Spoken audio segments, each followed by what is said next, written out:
Interesting amp reduction. 16 volts in, just for example here.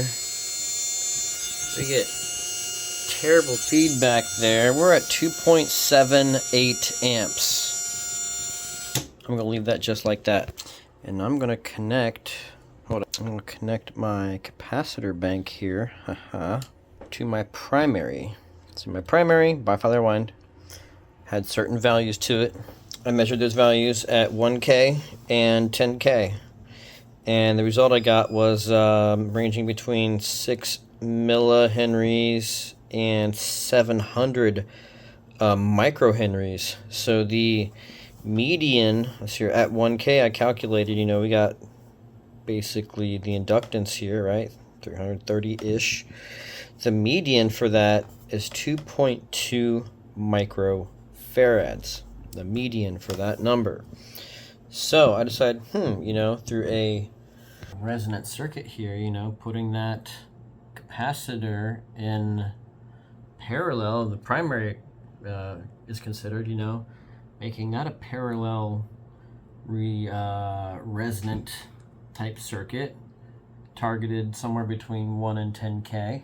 And for reference, these are metallized polyester film capacitors compared to my electrolytic ones here, which ended in catastrophe. As you can see the remnants from. It was fun. These have not blown up yet. These are rated, I think, at 50 volts, and I'm putting max 30 volts into it, and these are AC compatible, whatever.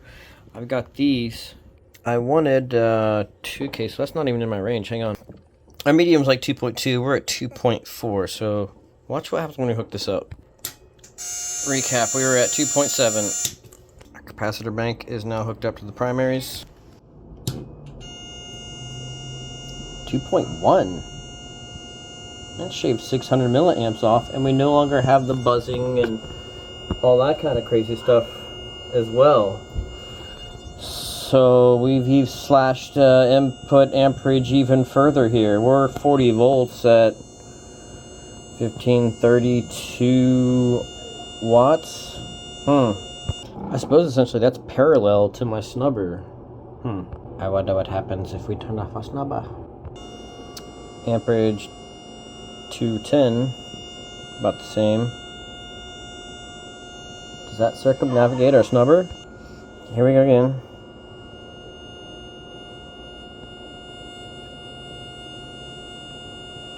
$40 volts. Nice waveform. No noise. Snubber is in play. Let's max it out. It's about 42 volts we get maxed out at. That's what we're settling right there. 2.19. Disconnecting my snubber. I'm sorry, my capacitor, which essentially would be a capacitor snubber. What if I put a diode in here? What then? Powering back on, we see noise on that primary rail. And 3 amps. Capacitor to save the day. Look at this. Bam. Bam. Slash that amperage even further. And no more noise on that primary rail. Can't really take it much higher than that though. 40 some volts. That waveform shifts. Strange. 5.8 amps.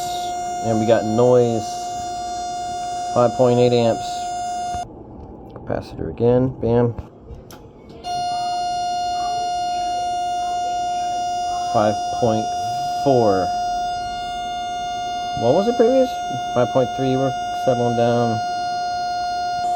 Oh yeah. Shaving off half an amp. I'm sure we can adjust these and probably find a better value, but that's maybe for another day. I am stoked on the concept of just having that. I've been wanting to implement a snubber, a capacitor type snubber on the primary. I believe it creates a resonant scenario, reduces amperage. Even better, even in conjunction with this thing, we just keep bringing amperage down and down. Let's see if we can adjust this further. Amp consumption's a dub for today. This is Stand Revenge. So this little bad boy right here is in fact giving me hundreds and hundreds, if not perhaps thousands of volts going overloaded there. You can see on my meter here just instantly just goes to oblivion, but it's producing beautiful equal opposite polarity pulses, as you see right there. So simply by connecting to my cells, my load, we have a severe voltage reduction. But why is that? Well, current thesis is that these consume power. They are a load, and they are relatively low resistance because they are, testing in at just a handful of ohms by themselves. Now the reactance of them may be different, and maybe that's more of like what we need to tune to or tailor our tubes to. How do we get a greater, maybe, capacitive reactance? 40 volts at 12 volt input, 1.6 amp. Okay. Waveform, I switch around things. Cool waveform, almost like a step charge on the negative, kind of bouncing up, bounce up, like coupling. I don't know what's going on. Switched out to these guys. Comparatively speaking, it's better performance. We're down to 3 amps.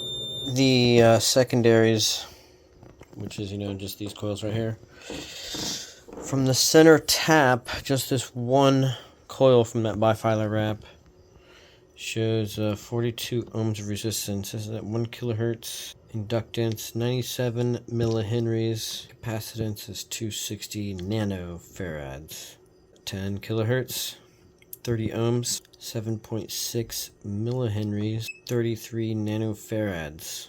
The bifilar center tap inductor A, is 156 ohms, 382 millihenries, 66 nanofarads. At 10 kilohertz, we have 116, 118, 120 ohms, 30 millihenries, 8 nanofarads. So to apply my logic here is what needs to change as far as this inductor value or the secondaries value to get them to match by raising or lowering the inductance of whichever coil, adding to or subtracting. We should be able to get them to match up, and maybe magic will happen. I'm gonna run a test. Let's see what I get for voltage. Okay, considerable voltage, hundreds of volts. Hang on. I want to change this to 10x reduction. There we go, look at that. Hundreds of volts.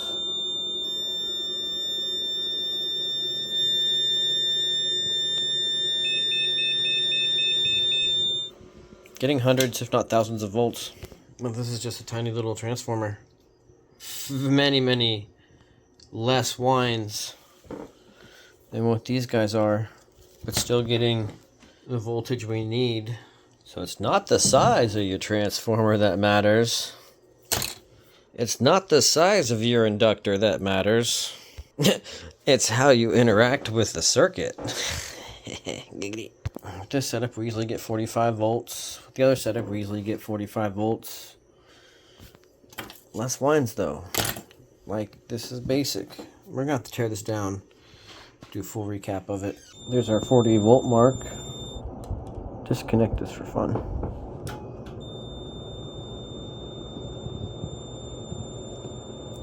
.63 amps. We don't get the voltage. That's only 35.8 volts. 13.8 at 0.62. What do we have to get up to 40 then? We're at 25 volts. So we're 35 watts. Whereas we're at 26 watts. We're at 3 amp to get 44 volts. This is Stand Revenge.